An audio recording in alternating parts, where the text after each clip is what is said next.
All right, ladies and gentlemen, good evening and welcome to the pregame cheat sheet brought to you by G.E.H.A Barbecue. And of course, want to welcome you to another year. I don't even know how many seasons this is, Steve. All I know is we've been doing it for a Man, while. yeah, I was thinking about that the other day. It's like, sheesh, how many?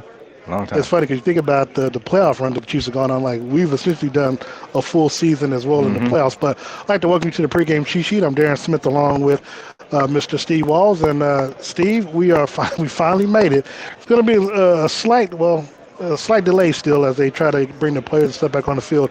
A little lightning and weather delay here at Arrowhead Stadium, but we are live inside the Arrowhead press box, where, of course, Steve and I will be covering the Kansas City Chiefs as they look to not only unveil their championship banner tonight, but start the road for a potential three-peat this upcoming season. Steve, your initial thoughts? When I said that there was going to be a lot of festivities going on, I forgot to mention rain, I guess. Man, look, one of my colleagues, Jeff Chadia from the network, we joked that he got caught out there. I had no idea it was supposed to rain. It was so hot. It We were literally, complaining about the weather. it went from 95 plus degrees outside to dropping at least 20 degrees. Like, seriously, I walked from one side of the stadium to the other side, and it was dark and windy, and I'm like, wait a minute, this doesn't feel right. And by the time I got up to the press box, it was pouring down, raining, and they had to clear the field.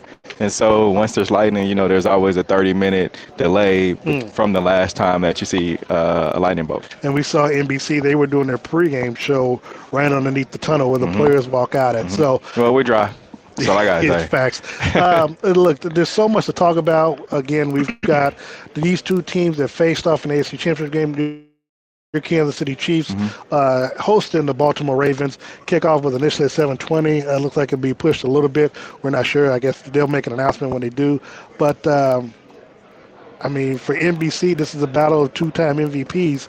Again, follow up to the AFC Championship game, a rematch where Patrick Mahomes is. Now, it's funny. A lot of people don't like quote-unquote quarterback records when they don't, but people say Mahomes has a 4-1 record, or Lamar Jackson's 1-4 against Patrick Mahomes and the Chiefs. So, I guess you're damned if you do, damned if you don't. But looking at this initial matchup between these two-time MVP quarterbacks, what's your initial impression on this game? I mean, initially, you got to look at last year, right? You got to look at how things ended and the outcome of the game, right? It's like Baltimore is coming in here, and we say this each and every year in and year out. These teams that call themselves juggernauts, when they play Patrick Mahomes, if you're a running team, you're going to end up throwing the ball.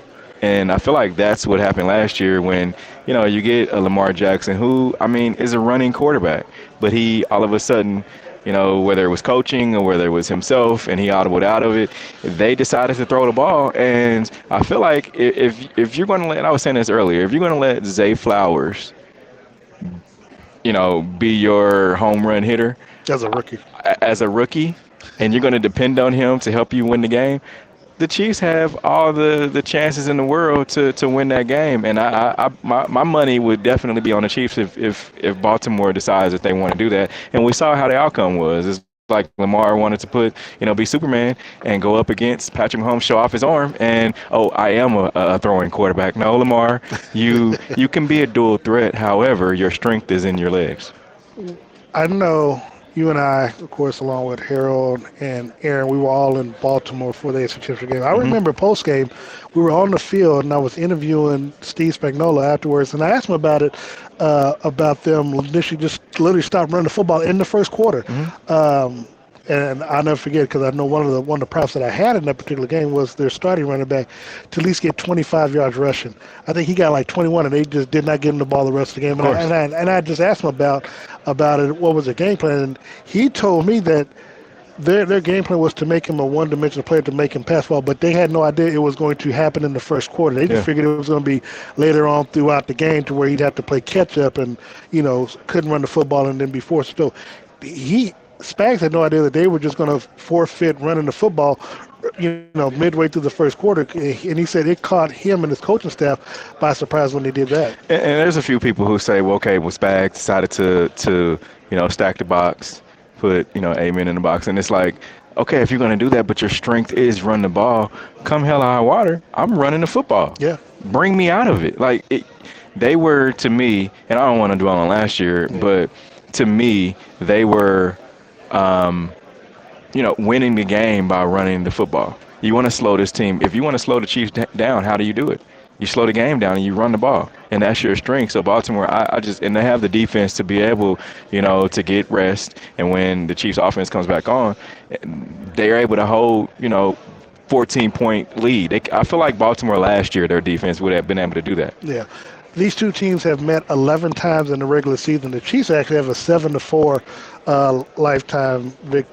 lifetime record against the Baltimore Ravens. But the last time these two teams played, Steve, and you and I were talking about it before we came on the air, and I hadn't realized the 5 times they matched up, which either shows how long they've been in the league or how old we are. But the last time these two faced off in the regular season was on the Sunday night game that you and I were in Baltimore, where the Uber race was sky high at midnight that game. Yeah. Where the Chiefs lost that game 36-35, initially what clinched it for Baltimore was Clyde Edwards-Helaire fumbling the football in the fourth quarter, and it was 36-35 where they won again. That's the lone victory that Lamar Jackson and the Ravens have over the Chiefs during this time there. And of course, the last time these two teams played, the Chiefs beat them 17-10 back in January. But in the regular season, again, it's been three and a half years since these teams, 3 years since they faced off with each other. So do they have anything to build on or to go off of with that the last time they played in the regular season, or is it basically, new season? You got some new players. Again, they do have the big acquisition for them in the offseason in acquiring Derrick Henry on the free agency block. Now, obviously, you would think that would force them to run the football more because you have him, but they had a good running back last year where they didn't do that. But your initial thoughts with Baltimore's offense coming into tonight's game? Oh man, I mean, you're always going to have a shot because you have Lamar Jackson. Now, don't get me wrong, the stuff that we talked about from last year is just, I mean, he's still one of the top quarterbacks in the league. If I had a team and Patrick wasn't available, I definitely would go, with Lamar Jackson. If you have him, you have your chance. Now, that being said, you look around to the, to a supporting cast, and that's what concerns me. I mean, looking at Zay Flowers versus the Chiefs, will he try to come out here and be something that he's not? Right? Like, I mean, because you think about that, like, the way that their season ended last year was Zay Flowers, fumbled L'Jarius Sneed. But I was going to say, L'Jarius Sneed was on him most of the game, if not all the game. L'Jarius Sneed is no longer here. Now, you'll have to deal with Trent McDuffie. Yeah. But because he didn't, I don't know. I mean, I'm interested to see how that matchup unfolds tonight because we did not see that matchup in the AFC Championship game because L'Jarius Sneed was on the number one receiver. And I like you bring that up because I go back to the Germany game when you had Tyreek Hill, you had L'Jarius, follow him a little bit, and then you had Trent McDuffie, who. I feel like Trent is now without L'Jarius, Trent is now the physical guy. He has to bring, that physical ability that he has. And we've heard Spags talk about it a lot. It's like, I'm leaving my guys out there on that island, and you're just going to have to man up and do what you need to do. And I feel like Trent McDuffie will be okay with that. I agree with that. And one of the things that Spags talked about this week, where he talked about that cornerback number 2 position is quote unquote open. Now, I think initially Joshua Williams starts out, because I think I won't say he's been the longest, but he's, I think he's opened up. And what I like about Joshua, he does have the height. Of course. Speed-wise, I'm not sure where, but I'm pretty sure he's the 4'4" guy. So he's got the height, he's got the length. I think he's got enough speed where he'd be able to go one-on-one with that. And I think he's become a physical defensive back. And having a couple of years in Spags' system, and I think that's one thing that we kind of, I don't want to say we downplay, but the fact that Spags' system is as complicated as it is, but you've had 2 rookies, as in McDuffie along with Williams, grow in this system, and of course you got Justin Reed as well, who returns to the field as well tonight as a starter. So you got three starters where we have 2 starters and one that's going to be started that have had 3 years of now going into the 3rd year in Spags' system where it should just be like clockwork. I mean, whatever Spag now, that other safety position, we'll see how that unfolds. But you got three players with enough experience where wherever Spags called defensively, it should just be like clockwork for them. Yeah, and you have to throw in Jalen Watson as well Yeah, in that yeah, mix. yes, yes, And yes. Spags was you had to play him. I mean, his and we talked about all the time. Spags just didn't play young guys, and just that's the benefit of just being around for the 3 years that they've been around. They've learned a lot, they've played a lot, and they played a lot together. Yeah. And that's the good thing about this defense. And we haven't even talked about the defensive line. I mean, you have Chris Jones that's leading those guys, and then the linebacking core. So you've got a great camaraderie with this defense that you brought back from last year. And I feel like they ended the season on a high note. And if you're able to do that, just like opposite Zay Flowers, he ended it on a note that he would love to go back and redo. This defense, I mean, the top defense in the league, and you're coming back to fight another year. Steve Walls, Darren Smith, we're live inside the Arrowhead press box, bringing you the pregame cheat sheet. Kansas City Chiefs hosting the Baltimore Ravens opening night in the NFL, where the Chiefs will be unveiling their new championship banner. They also, of course, going to be doing something on the field. I saw earlier, because I get here early, they got their four championship. I don't even know what to call it, just because. Trophies? No. That's outside. No, I'm talking about what they're going to display. Like they're like flags, but you know how they stretch out the flag. It just they got four of those big banners or whatever. And here's the thing, like we mentioned last year, and they did a lot. You think about all the distractions that they had last year, right? You had the banner, you had. But see, hold on, let me finish. I know, but you're about to mention two things where it's going to be a big difference. So. Yeah, you had the banner, you had opening night, right? A lot of these guys first time playing, and then you also have your top. You can call him a receiver, but he's a tight end. Travis Kelce, no Travis Kelce, right? And then you have another leader on your defense who's sitting up with us. So you think about it, all that was going on, and then you got a hungry Detroit Lions team that came in here, was wanting to kick off their season by beating the champs, right? So all that being said, you don't have any of that. You got the banner, but other than that, you got Taylor Swift, who I was gonna mention her. You got Taylor Swift, and then you got a lot of other things that are happening, but you've got all your guys who are ready to go. Hold on, is she expected to be here tonight? Oh, she's here. Are you serious? Yeah, she texted me and was like, "Hey, Steve, I'm pulling up." Shut up. I can't even be serious. I'm serious, but hey, I'm pulling up. I'm like, all right, I'll see you. Anyway, but to your point though, again, there were two important factors. Travis Kelce was out because of the wrist injury that he suffered literally a week before the opening, and then Chris Jones' contract situation. The only player that's literally out for tonight's game is Hollywood Brown due to the shoulder injury that he suffered in Jacksonville, the first preseason game. So I mean, I don't. Because of the pump system, I think they learned their lesson from last year. But the biggest thing that people will remember from last year's game, it's not those players that were out. It was the fact of those drop passes. I mean, Kadarius Toney, couldn't catch the ball and ended up being a pick six. That was the key. That was the difference in the ball game because the Chiefs lost 21-20, where the Chiefs had a chance to win the game. Yeah. But we had issues with the receivers not being able to catch the football. So I think I don't want to. Let's just say, for the sake of discussion, that the Chiefs, I don't want to say got rid of those issues, so to speak, because even though MVS isn't here, he did play big when they needed him against Buffalo in the AFC divisional game. So I want to point that out, even though he had issues catching the football as well. When it mattered most in the end, he played well. He played well in the playoffs for the team. And speaking of that, this is a question that I've been asking a bunch of folks, and I'll ask you. Would you rather have, and I'm going to do this, the guys that are here. Okay. Would you rather have Xavier Worthy, Hollywood Brown, and would you rather have them play bad all season? Oh, Lord. No, would you rather have them play bad all season? And then when you get to the playoffs, be phenomenal, and lead you or help you get to the Super Bowl, or would you rather have them all season play just amazing and then they get to the playoffs and lay an egg?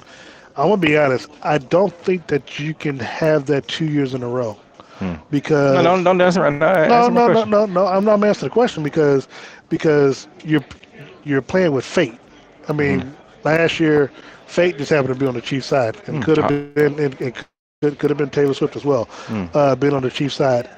If I had to choose one, if it ended with a Super Bowl victory, yeah, I would take the former versus the latter. Okay. However, if they were to have a bad season, I can't see them being in the same situation that they were last year because you'd have to put more stress on the defense and more, to be quite honest, you put more stress on Mahomes because, as he mentioned before, last year wasn't a fun regular season for him. Yeah, I mean, yeah, yes, they won a championship, Hmm. but the journey along the way was very stressful for him because, I mean, week in, week out, you and I both know players look at social media. Oh yeah, they do. And They do. and trust me, Chiefs PR, they tell me we watch your content. They watch what we do, they watch what we say. So we always try They to watching find. you. They ain't watching me. Hey, I don't care. And look, hey, at least they watch it, so Yeah. that's a good thing.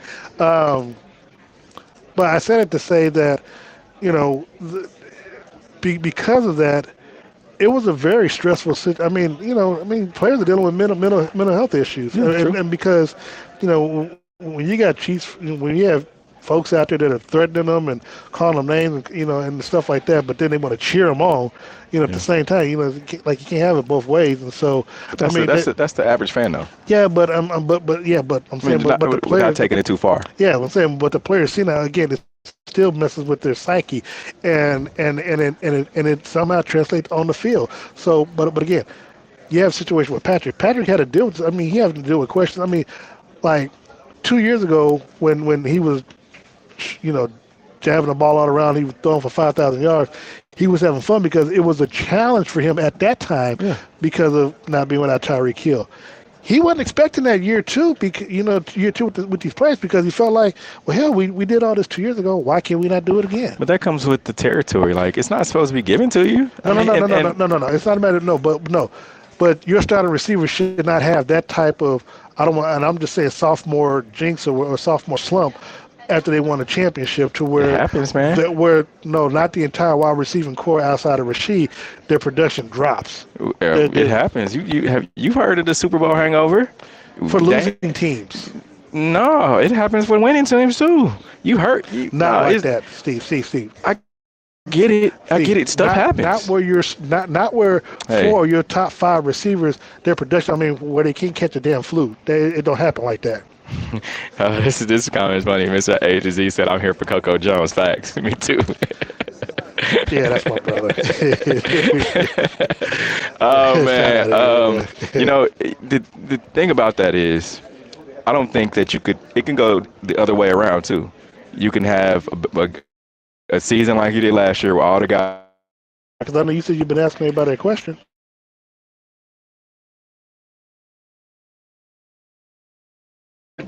They could be terrible all season and As long as then we be get rock stars. New Orleans. Yeah, I mean, who lining up against you that are just as good on the defensive side of the ball, and everybody, it was like I said, this is their Super Bowl. Like this is tonight is the Ravens Super Bowl, and I heard Lamar Jackson was asked about something similar to that. He kind of downplayed it and said, "Hey, this is just another game. It's game one of the season." However, I go back to what I said earlier. Y'all remember what happened out in Baltimore, so. You coming in with that chip on your shoulder. Just want to give everybody an update. We do have a countdown clock. It shows about 34 minutes before kickoff, so we'll be going till at least 7. It is now it's 7:05, so we'll be going till at least 7:20, 7:20 or so. So no, we got to see Coco Jones, man. What you doing? Well, she's not going. She's not doing it no time soon. No, I mean we can always pause and see her do a thing, but. I do want to get to the offense because we haven't had a chance to talk about it. Mm-hmm. The Chiefs in the offseason, They acquired Hollywood Brown as a free agent. They drafted Xavier Worthy. Hmm. They even brought back a couple of weeks ago Juju Smith-Schuster, who helped who helped lead the team to their third Super Bowl title 2 years ago against the Philadelphia Eagles. Now, with those moves that they made, of course, they also re-signed McCole Hardman and brought back Justin Watson as well. They allowed, Hmm. when it was all said and done, they cut Kadarius Toney. They kept Sky Moore, Hmm. and they allowed MVS to test free agency, and he ended up signing with Buffalo. So with the moves that they did, and going back to your initial question, it's hard for me to see that happening because if you draft a kid that has a faster 40 time than even Tyreek Hill, that's faster than combine history, if he's any type of player that he was in Texas, it's going to be hard for defenses to kind of challenge the Chiefs because he's someone that can stretch the field. Holly, when he returns, can Hmm. stretch the field. Hmm. If they catch the football, I can't see any scenario where you have those three wide receivers have a bad year where the Chiefs struggle offensively. And to be honest, because of the fact that you've got those three receivers and you're bringing you got Rashid back and you're bringing Juju back as well.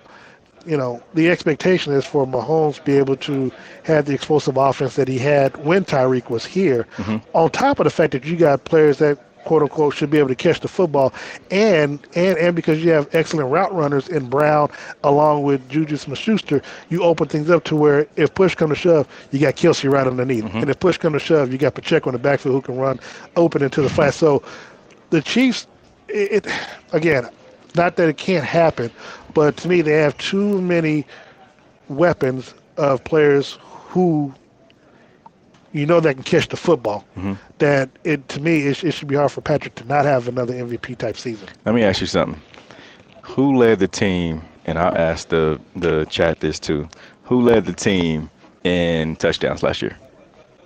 Wasn't it Pacheco It was with Pacheco. 7? It was Pacheco. Yeah, It's he it's didn't it's even kind do of that. it's kind of rough for a team, to have the star powered wide receivers and your running back leads you in touchdowns. Hold on, let me finish. They brought in Samaje Perine, Hmm. and I feel like now that you have, and I'm not dissing any of the running backs that they had last year, right? I like Jerick McKinnon, love what he's been able to do the past few years that he's been here. However, he's more of a third down, blocking running back and catch the ball a little bit out the Yeah, backfield. Um, but you bring in another guy who's been, even though he's with Denver, he's been solidified as a guy that's been able to get things done. And so I feel like that will, on top of what you said, be able to open up the wide receivers as well. yeah, and I mean for me, it's too many for me. When you look at compared to last year and this year, you have players that who had a lot of drops that couldn't catch the football. They're Hmm. not here anymore. So you have players that can catch the football, which means Patrick has too many options. And Hmm. now the biggest concern, if anything, is making sure that Patrick has the time behind the offensive line. You got a rookie left tackle. If he has the time, again, I mean, Andy said himself, Patrick said himself that their thought process this season is to stretch the field once again. Yeah, I mean, you stretch the field, then you can open up everything underneath and stuff as well. of And course, again, of course. and depending on how they caught dial-up plays and personnel that they put out there, it is just. I mean, I'm. It's not that it can't happen because they can have bad days and bad games and defenses can draw stuff, but it's just hard for me to see where somebody is not open that they cannot get positive yard. I'm not saying every play is going to be a touchdown, every play is going to be a first down, but to where it's hard for me to see how defenses keep this offense off the field, drive after drive after drive, when you got so many weapons that can find themselves being open, if Patrick puts the ball in the right place, it's just hard for me to see this offense being stopped this year. And one good thing about it is you bring in Hollywood Brown, you got Xavier Worthy, and Juju, Justin Watson, all the all the wide receivers. Hmm. These guys, and we said this back when Tyreek Hill was here. These guys are going to be able to help out Travis Kelce and extend his career. The one thing though, when you had Tyreek, you had other receivers. Yeah, of Oh, course. no, I'm saying but they wasn't at the level of the receivers that we have now. So to where I mean, because no, because I mean, because yeah, you had McCole, you had D-Rob, you had some, but again, they don't scare other players. Sammy did. Yeah, but Sammy couldn't stay healthy all the time. That was the Came through when you needed him. it came through. But I'm saying, but again, but the receivers that you have now, Hollywood has a proven track record. Now Xavier has the speed. We've got to make sure that he transfers what he did in Texas here. Agreed. We already know what Juju can do because Juju done it while he was here. Rashid did it last year as a rookie. So and obviously with what he dealing with what he been dealing with off the field, he wants that. I mean, he feels like if his play produces on the field, you kind of forget about what happened off the field until that time comes up later on. So again, when Tyreek was here, Tyreek was the focal point along with Travis. Now you don't know once he comes back, you don't know if it's going to be Hollywood is going to have a good game, if it's going to be Xavier. We already know what Rashid can do. If Juju, if they run four wideouts and got Juju up, you just don't know who they're going to go to. And then, of course, you still got Travis, and then you got Pacheco. I mean, and so I'm saying, to me, this is the most explosive offense that the team has had since 2018. In 2018, they were putting up like 35 points a game. They had to because the defense was giving up 45 points, it felt like at times. I agree. Before we get to Corey's question, man, one thing I do want to talk about, the stadium is filling up, and this is one of the things that if I'm Baltimore, I'm like, man, this rain delay is going to hurt us. The reason I say that is because sometimes you get where all the fans are showing up at once, and not everybody's in the stadium at kickoff. Now you're going to have everybody in their seats at kickoff, and it's going to be loud and crazy in here. Arrowhead, man. Well, nobody wants to miss the banner dropping and stuff. But you still got the or Coco people coming into people having to get to the turnstiles and all that. So I think you've got, and it's filling up already. But to get to Corey's question, he said, if you talk about the new kickoff, what are some of the penalties for either team moving? Well, they're not supposed to move, but it's a. And we can talk about the new kickoff. I mean, it's fine. I just think it becomes a false start, though. I mean, offside penalties. So yeah, here's the thing about the kickoff, and I know you've talked to Dave Tobe about it. We've heard him throughout the preseason. To me, if I'm kicking the ball, I'm kicking it out. I'm kicking it out of the end zone. You almost have to, because you're putting yourself at risk. And I know teams have studied this, and they've got guys that are able to crunch numbers, and if you do this, this will happen, and just probability, things like that. It's just I don't want to take that chance. I just don't. You know what? And we talked about in the preseason. I'm wondering whether or not teams would just give up the 5 yards. Of course. Instead of. Of course, I would. But but the flip side is teams could just be holding back. because they do have, they feel like they might have the ability to, if they do kick it off and kick it to, I guess, wherever the zone is for them to be forced to return it. They feel like they probably could have some type of defense against it where they could keep them, within the 30-yard line. So, I don't know.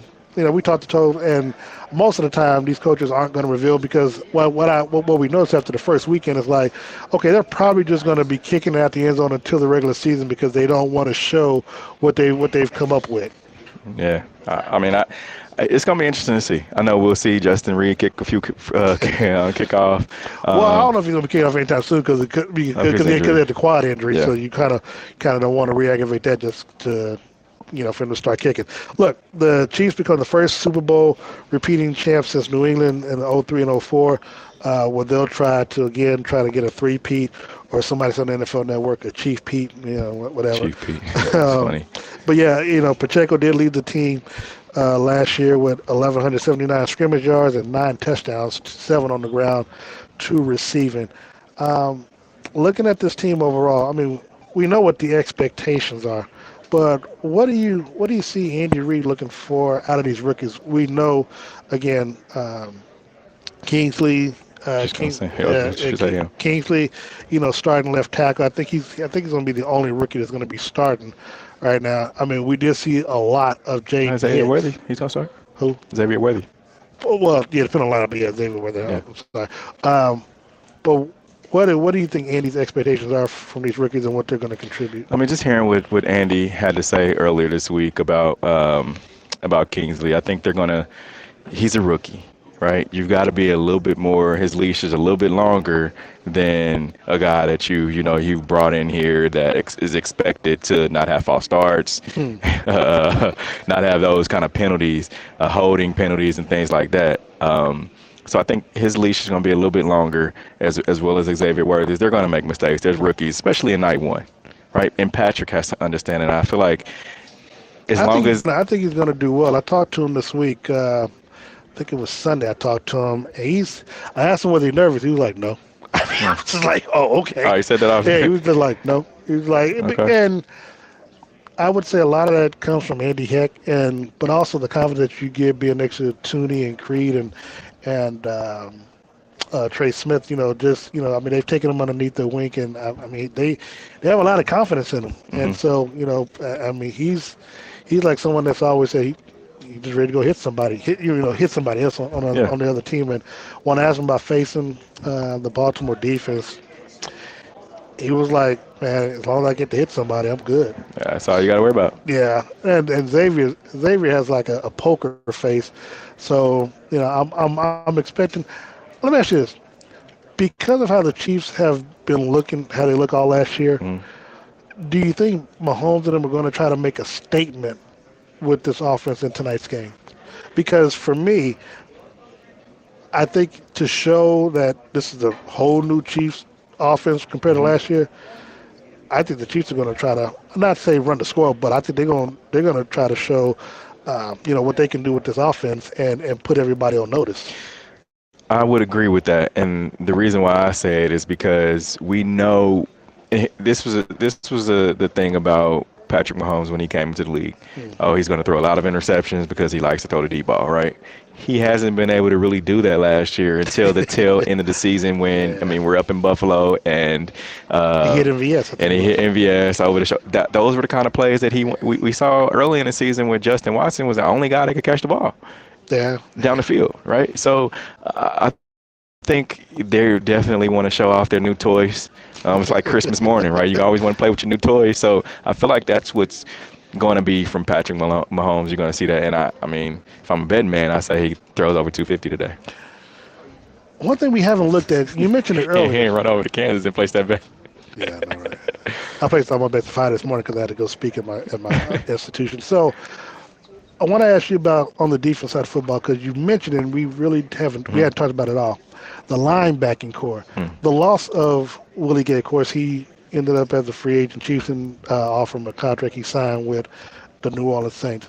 But in place of him, you got Drew Tranquil that they re-signed and elevating Leo Chenal to the starting lineup to go alongside Nick Bolton. How will Willie Gay's loss impact the linebacking core?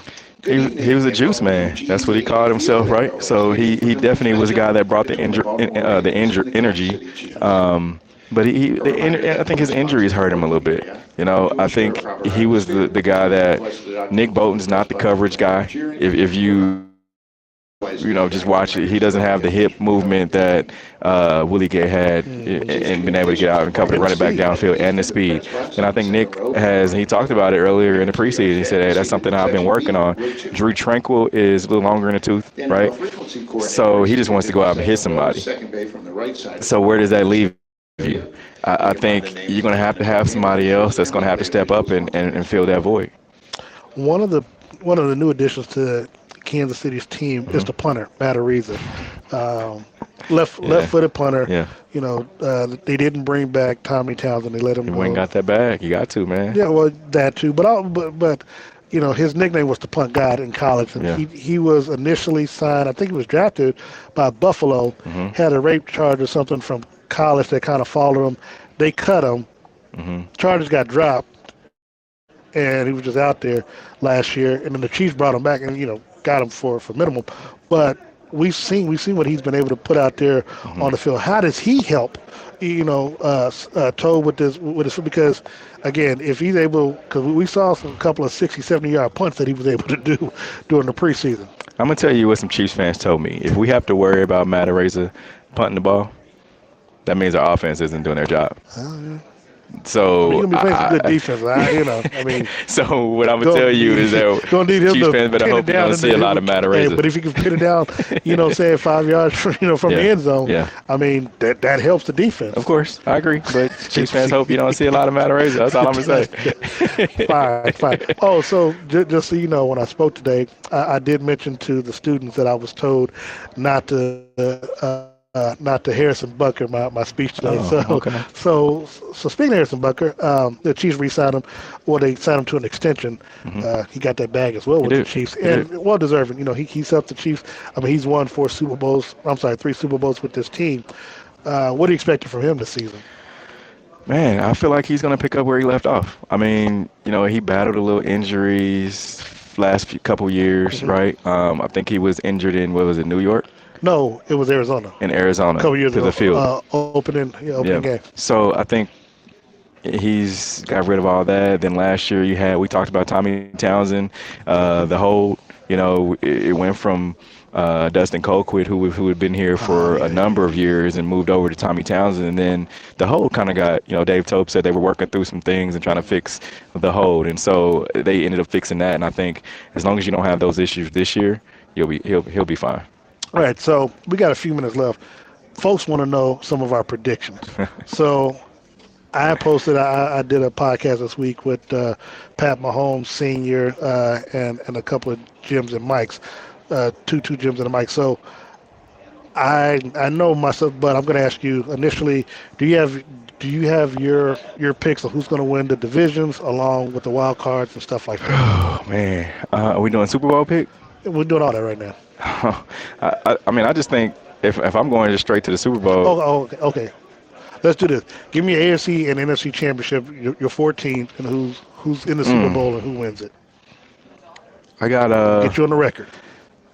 I have And don't change it mm, between now and, no, no, and the no, red no, hour. no, no, So, no. I got Baltimore and Chiefs mm, okay. AFC Championship, and Here then in Baltimore. everything goes through G.E.H.A Field at Arrowhead Stadium. Hey, man, hold on, man. You talking like they're sponsor or something, man. What's wrong with you? Holla at me, G.E.H.A. No, I got them, and then I have oh, NFC. Man, it's tough. I mean, this has to be every. I'm sound like a Dallas Cowboy fans now. This is every year has to be Dallas's year, right? I got Dallas, and man, NFC is mm, a lot stronger at the yeah, top. I got Dallas, man, just winning, no matter who they playing. I got Dallas going to the Super Bowl. Dallas Okay. Chiefs. And who wins that? If it's left up to the Chiefs, they gonna three-peat. Okay. So I have Cleveland coming to Kansas City, taking on the Mm, Chiefs. mm. I like their defense, and I think Deshaun Watson, one is one of those seasons where he has to prove himself. If he stays healthy, I believe that team is going to do well. Mhm. And I do have them winning their AFC North. I have them come to Kansas City in late January. Getting beat down by the Chiefs. Yep. And the Chiefs go to the Super Bowl. I have the Eagles over the Niners. And look, I do like what Detroit is doing along with Green Bay.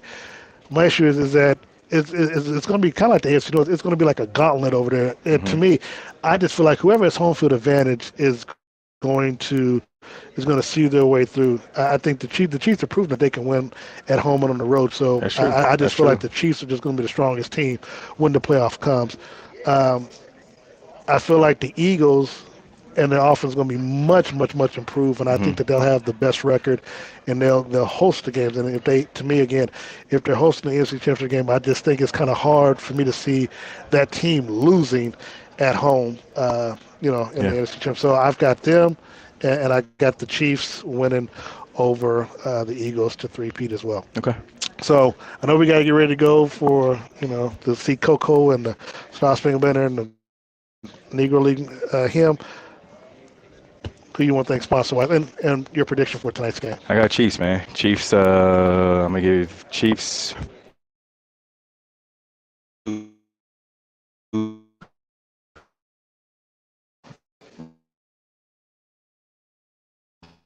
21. I got you. Want to thank Yeah, and I got to thank Todd's Clothiers and Tailor Suits for making sure I look good for my speech today, along with tonight's game. And I also want to thank Gates Barbecue as always for taking care of us and feeding as well. So for Steve Walls, I'm Darren Smith. Make sure you follow us on social media at Steve Walls KC, at Darren Smith NFL. Follow us. We'll be back post game, bring you the press conference of Andy Reid, Patrick Mahomes, and locker room interviews, and then we'll do some post game stuff following tonight's game, as long as it's not raining on the field and stuff like that. But uh, join us Monday night for the Red Hour. We'll get you more information about that, and then we'll be back the following week on the 15th Hmm. for our pregame show as we host the Cincinnati Bengals. So for Steve Walls, I'm Darren Smith. Thank you so very much for joining us tonight.